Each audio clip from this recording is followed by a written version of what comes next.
معراج کب ہوئی؟ شب معراج کی تاریخ کا تعین کیا ہے؟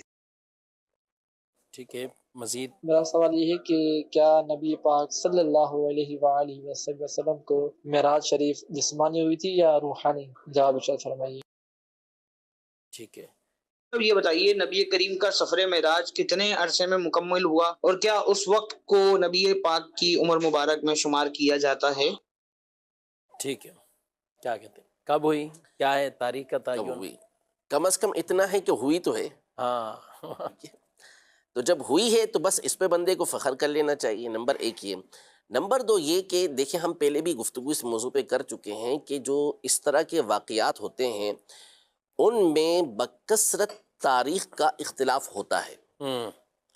بعض اوقات تو بڑی بڑی ہستیوں کے بارے میں تاریخ ولادت اور تاریخ وفات جو ہوتی ہے اس میں بھی اختلاف ہوتا ہے۔ تو اب وہاں پہ جو اصول اور ضوابط ہوتے ہیں، قواعد ہوتے ہیں، وہ یہ ہوتے ہیں کہ یہ دیکھا جاتا ہے کہ جمہور محدثین، جمہور علماء یہ کس طرف ہیں، اور دوسرا یہ کہ امت کا عمل کس پر ہے۔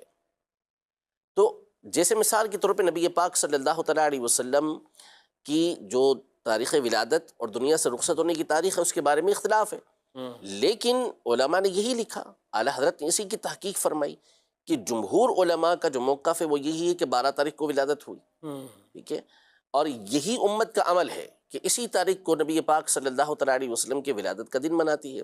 تو یوں ہی جو شب معراج ہے، امت کا جو عمل ہے ساری دنیا کے اندر وہ یہی ہے کہ 27 تاریخ کو کرتی۔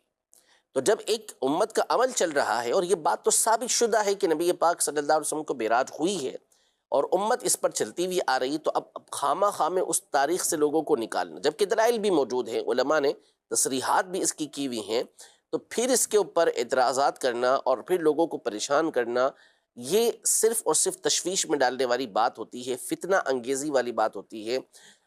مسئلہ یہ نہیں ہے کہ تاریخ کون سی ہے، مسئلہ یہ ہے کہ آپ شب معراج مناتے کیوں ہیں۔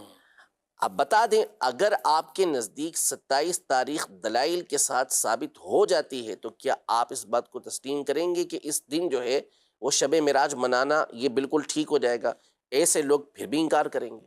اس کا مطلب ہے کہ آپ کو تاریخ کا پرابلم نہیں ہے، اصل پرابلم یہ ہے کہ آپ نبی پاک صلی اللہ علیہ وسلم کی معراج کی رات کو منع کیوں رہے۔ تو ہم منائیں گے کہ ہمیں نبی پاک صلی اللہ علیہ وسلم سے تعلق ہے، حضور پاک صلی اللہ علیہ وسلم کو اللہ نے ایک بہت بڑا شرف عطا فرمایا اس رات، تو ہم اس کی خوشیوں کو ہمیشہ مناتے آئے ہیں اور مناتے رہیں گے انشاءاللہ۔ اچھا، دوسری بات یہ ظاہر جسمانی روحانی اس پر بھی تفصیل ڈیٹیل سے ہم کئی پروگرام میں یہ کہہ بھی چکے ہیں، عقیدہ کیا ہے وہ بیان کر دیں تاکہ یہی ہے کہ نبی پاک صلی اللہ تعالیٰ علیہ وآلہ وسلم کو جو معراج نصیب ہوئی وہ جسمانی معراج نصیب ہوئی، یہی امت کے جماہیر علماء کا، صحابہ کرام علیہم رضوان کا موقف ہے۔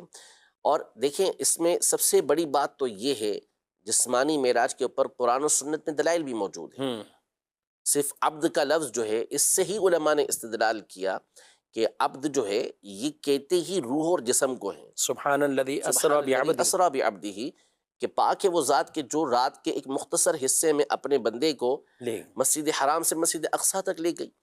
تو عبد کہتے ہی اس کو ہیں کہ جو جسم و جان کا مرکب ہو، نمبر ایک۔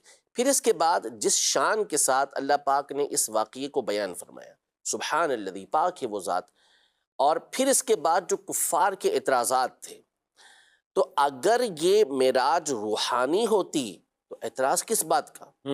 ان کو اعتراض یہی تو تھا، استہزاء کرنے کا جو موقع ان کو ملا ہوا تھا وہ کیا تھا کہ آپ علیہ السلام رات کے مختصر حصے کے اندر مسجد حرام سے مسجد اقصیٰ کیسے چلے گئے؟ تو جا ہی نہیں سکتا تھا، بالخصوص اس دور کے اندر یہی ان کا اعتراض تھا۔ تو اگر آپ علیہ السلام فرماتے کہ میں تو روحانی طور پر گیا، یعنی خواب کے اندر گیا یا میری روح کو یہ سیر کروائی گئی، وہ تو کہتے اس میں کون سا کمال ہو گیا؟ روح تو کسی کی بھی، جب بندہ سو رہا ہوتا ہے تو کہاں سے کہاں سیر کرتی رہتی ہے، نیند کے اندر تو بندہ کہاں سے کہاں چلا جاتا ہے۔ تو یہ تو کوئی ایسی بات نہیں کہ جس کے اوپر اعتراض کیا جا سکے۔ اعتراض کا جو مسئلہ تھا وہ یہی تھا کہ آپ نے جسم کے ساتھ جانے کا دعویٰ کیا تھا، اور یہ ان کے سامنے جب بیان ہوا تو اس پر انہوں نے اعتراض کیے۔ پھر اللہ پاک جو سبحان الذی فرما رہا ہے کہ پاک ہے وہ ذات کہ جو اپنے بندے کو رات کے مختصر حصے میں لے گئی، تو یہ جو سبحان کا کلمہ ہے اس پر ہمارے علماء نے تفصیل کے ساتھ تحقیق کرتے ہوئے بیان کیا کہ خود یہی جملہ بتاتا ہے کہ جسم کے ساتھ معراج کروائی، ورنہ اپنی ذات کا یہ تقدس بیان کرنے کی ضرورت کیا تھی کہ تم عیوب کے اندر مبتلا ہو، تم عجز کے اندر مبتلا ہو کہ تم ایسا نہیں کر سکتے، لیکن لے کر وہ ذات گئی ہے کہ جو ہر عیب سے پاک ہے اور قادر مطلق. قادر مطلق ہے وہ. تو ہمارا عقیدہ یہی ہے نمبر ایک کہ نبی پاک صلی اللہ تعالیٰ علیہ وسلم کو جو معراج نصیب ہوئی وہ جسمانی معراج نصیب ہوئی. مسجد اقصیٰ تک بھی حضور پاک صلی اللہ تعالیٰ علیہ وسلم اپنے جسم مبارک کے ساتھ گئے، جسم و روح دونوں گئیں. اسی طرح آسمانوں تک نبی پاک صلی اللہ تعالیٰ علیہ وسلم یہ جسم و روح کے ساتھ گئے. عرش تک جسم و روح کے ساتھ گئے. عرش سے اوپر جو آپ علیہ الصلوۃ والسلام لا مکان میں گئے تو اس میں آپ کی روح مبارک گئی، وہاں جسم اقدس نہیں گیا.